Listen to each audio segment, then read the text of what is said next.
ناظرین کرام، سیدنا عمر فاروق رضی اللہ تعالیٰ عنہ نے اپنے غلام کو ایک دفعہ بلایا، اس کو 4000 دینار دیے اور کہا کہ ایسا کرو کہ ان دیناروں کو ابو عبیدہ بن جراح رضی اللہ تعالیٰ عنہ کے پاس لے جاؤ اور ان کو جا کے دے دو،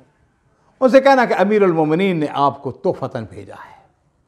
اور ہاں ایسا کرنا کہ تھوڑی دیر انتظار کرنا اور دیکھنا کہ وہ ان دیناروں کو کہاں خرچ کرتے ہیں۔ غلام نے دینار پکڑے اور ابو عبیدہ بن جراح رضی اللہ تعالیٰ عنہ کے پاس پہنچ گیا، اس نے جا کے سلام پیش کیا اور کہنے لگا امیر المومنین نے آپ کو یہ دینار ارسال کیے ہیں اور آپ سے یہ کہا ہے کہ آپ اس کو اپنے مصرف میں لائیں۔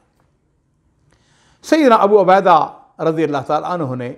حضرت عمر فاروق کو دعائیں دینا شروع کر دیں کہ اللہ تعالیٰ ان کو اپنی رحمت اور تندرستی سے نوازے، اور پھر انہوں نے اپنی لونڈی کو بلایا، کہنے لگے کہ ایسا کرو کہ یہ 7 دینار فلاں کو دے آؤ، یہ 5 دینار فلاں کو گھر کو دے آؤ، یہ 10 دینار فلاں شخص کے لیے، یہ 20 فلاں گھرانے کے لیے، اور حتیٰ کہ وہیں کھڑے کھڑے ساری رقم بانٹ دی۔ غلام واپس آ گیا اور جو منظر اس نے دیکھا تھا اس کی تفصیل حضرت عمر فاروق رضی اللہ تعالیٰ عنہ کو بیان کر دی۔ تھوڑی دیر کے بعد حضرت عمر فاروق رضی اللہ تعالیٰ عنہ نے اتنے ہی دینار سیدنا معاذ بن جبل رضی اللہ تعالیٰ عنہ کے لیے بھجوا دی۔ غلام کو وہی ہدایات دیں جو ابو عبیدہ بن جراح رضی اللہ تعالیٰ عنہ کے لیے دی تھیں، کہ ان سے کہا تھا کہ تھوڑی دیر انتظار کرنا اور دیکھنا کہ وہ ان دیناروں کے ساتھ کیا سلوک کرتے ہیں۔ ناظرین کرام، غلام نے وہ دینار پکڑے اور ان دیناروں کی پوٹلی لے کر سیدنا معاذ بن جبل رضی اللہ تعالیٰ عنہ کے گھر پہنچ گیا۔ اس نے جا کے ان کو تھیلی پیش کی، کہنے لگا کہ حضرت عمر فاروق رضی اللہ تعالیٰ عنہ نے آپ کو یہ ہدیہ بھیجا ہے۔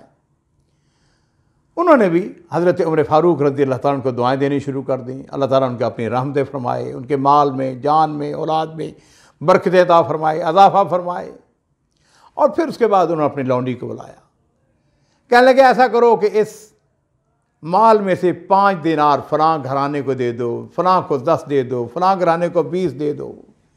اس طرح وہ ہدایات دیتے چلے گئے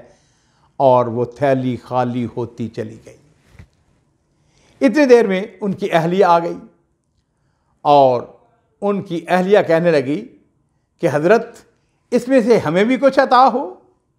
ہم بھی تو محتاج ہیں۔ ناظرین اکرام، اس وقت تھیلی میں محض 2 دینار باقی رہ گئے تھے۔ معاذ بن جبل رضی اللہ تعالیٰ عنہ نے وہ 2 دینار اپنی بیوی کو ادا کر دیے۔